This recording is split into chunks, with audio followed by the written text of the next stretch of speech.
everybody, welcome to today's video. I am doing my September bullet journal setup. It has been a while and thank you to all my new subscribers. I hope you enjoy my content. For the month of September, I have decided on a library theme or a book theme. Depends, I think probably more library. And I've gone back to a pull tab. And I've actually posted a tutorial about that, so you can check that out. I'll also link it down below for you. And I wanted to do secret compartments as part of a library. So you'll see what that ends up looking like. For this setup, I relied on my acrylographs from Archer & Olive. This is an B5 dock grid notebook from Archer & Olive as well. I am an affiliate. I have linked my code down below if you wanted to grab any of the products. I am also using Pigeon Letters monoline drawing pens. I believe they're sold out now. I'm not sure when more will be coming in stock, but I'm also using Pigeon Letters brushes, which you'll see later on. And I am on the design team and affiliate there as well, so you can check out my link down below. For my quote, I use too many books or not enough bookshelves. I guess I should have put a question mark in there. I just realized now looking at it, I could have put a question mark in there. But here I am coloring with my acrylographs. This is a brown from the primary set. I actually have the 3mm primary set as well. So I just used the 3mm pen instead of the 7, just because it's a lot of paint and goes a long way. I am coloring in my books. The pens I used were the Mothwing from the Cool Fall set, Canyon Red from, I believe, the Bewitched set. I also used Midnight Moonlight from the Cool Fall, and then I said brown from the primary, Cocoa from the Cool Fall as well. I used orange from the primary set as well. And then I used Golden Hour from Bewitched, and then the gold pen from the Metallic collection. I go in afterwards and I add detail onto the notebooks with the gold pen, and you saw I colored in the letters which spelled September in the gold as well. I did cut out big chunks of the video just to speed it up a little bit, but I did leave in mistakes.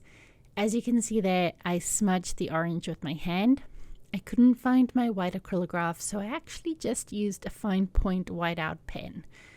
It's a little bumpy, but it did the job. As you can see, you can no longer see where I made my mistake.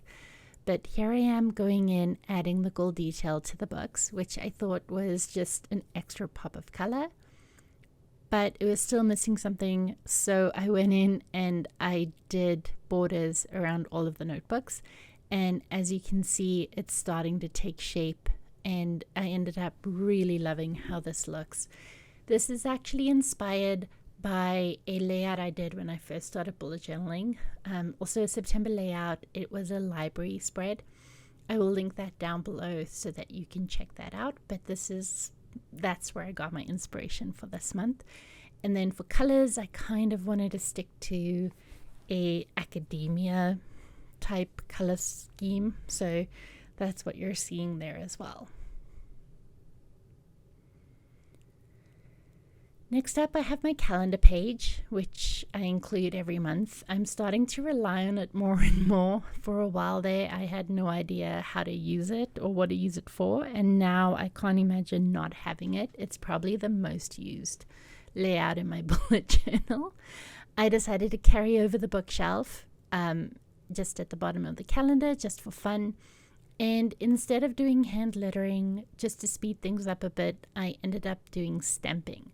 This is the tall, skinny capital set, alpha set from scrapbook.com. It's linked down below if you wanted to check it out. It's one of my newest sets, but I really like it, and I thought it was a nice play off of the typewriter font or the typewriter stamps, which you'll see me use. That alpha set is from Amazon. Again, it's linked down below and you can check it out. I ended up stamping the days of the week a little bit too close to the edge, and I added dots. I just added dots to take up space, and it looked pretty good. I was happy with it. So just like my cover page, I'm adding detail in a outline just to finish it off and make it stand out a bit more. Now the stamps that I'm relying on for this setup are from Studio Calico and Feed Your Craft. Unfortunately, Feed Your Craft is no longer around, which absolutely breaks my heart, but I understand. I adore the sets I have, and I think they're all discontinued. I've linked the ones down below that are still available. So I do apologize if you fall in love with one of the sets. I just need to start using my stuff more often, and I haven't really bought anything new for a while now, so I'm using what I have. And that's my newest little addition. Her name is Millie. She is a sweetheart cat. She really likes to be involved in everything and checking out what I do. So this stamp is from Studio Calico, and I ended up messing up. I rushed and lifted the stamp up too quickly. And just to correct the mistake, I grabbed some sticker paper, or you could just use regular paper as well, and stamping onto the sticker paper and essentially making stickers. So once it was dry, I cut it up and put it on the layout, which you'll see later.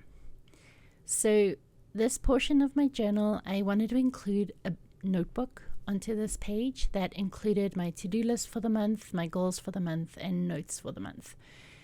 There was no way of using an acrylograph to color this all in, because that's just, I don't want to say wasteful, but I would definitely end up running out of my acrylograph. So I ordered a bunch of gouache off of Amazon to test out a while back, and there was this Marie something gouache. I've linked it down below. And I actually really like it. It's super creamy. It mixes really well. I really like the color tones. I was able to match the red from the acrylograph pretty well, I think. So I was happy with the end result. Basically, this layout or this month's setup was testing my patience in terms of letting everything dry. I actually had 3 projects on the go. So while one project was drying, I worked on the next project, and while that was drying, I worked on the 3rd project.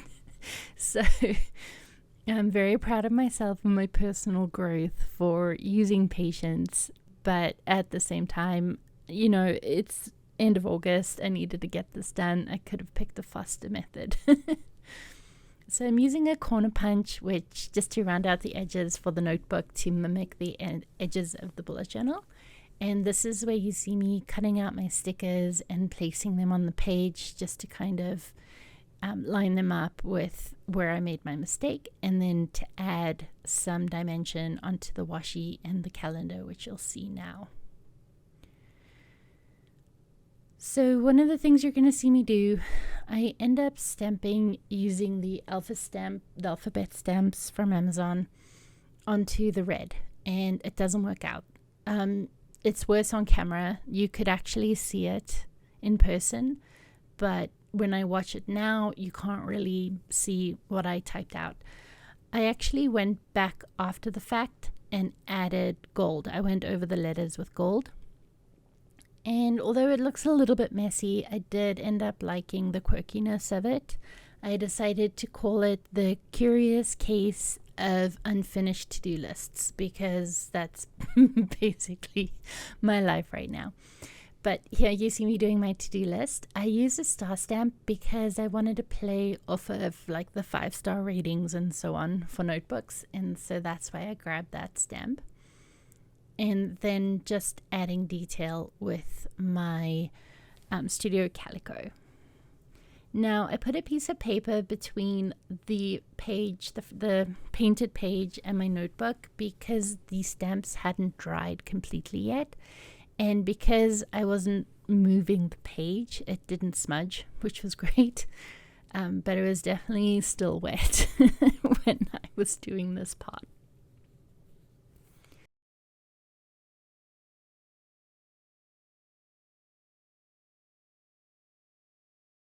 So this is a little notes page I've included. I intend on using this to capture anything that's coming up in the next few months. I already have some stuff lined up for October that I need to take note of, and then November as well. School's getting started again, and I know that's going to pick up, as well as the fall sports. This was one of my favorite sets from Feed Your Crafts. It was a pattern play stamp, and I loved it so much. I did miss stamp, but I was able to just go in with my monoline and finish it up so that it didn't look unfinished. Now moving on to my notes page and my habit tracker. I ended up deleting footage without having it transfer, so I had to refilm a little bit, which you'll see. But I'm carrying over the bookshelf again, and I'm going to add the same details, and there's Millie checking out what I'm doing. And so for my habit trackers, I used a stamp from Archer and Olive, and I ended up using the acrylographs to color in where I was going to put the days of the week, just to kind of carry over some of that color. And then I just used white jelly roll to write over top of the paint, and it worked out really well. I was really happy with how it turned out. The left page looks a bit weird, but I need space to take notes, so that's how it is. But thank you so much for joining me today. I really appreciate it. If you have any questions whatsoever, please don't hesitate to reach out in comments down below or over on social media, and I would love to answer them. I do have a blog post that you can go check out as well, and you're gonna see that my pull tab's a little sticky from pulling it too much, but this is my journal. There is the gold I was talking about, and yeah, thank you so much for watching today. I really appreciate it.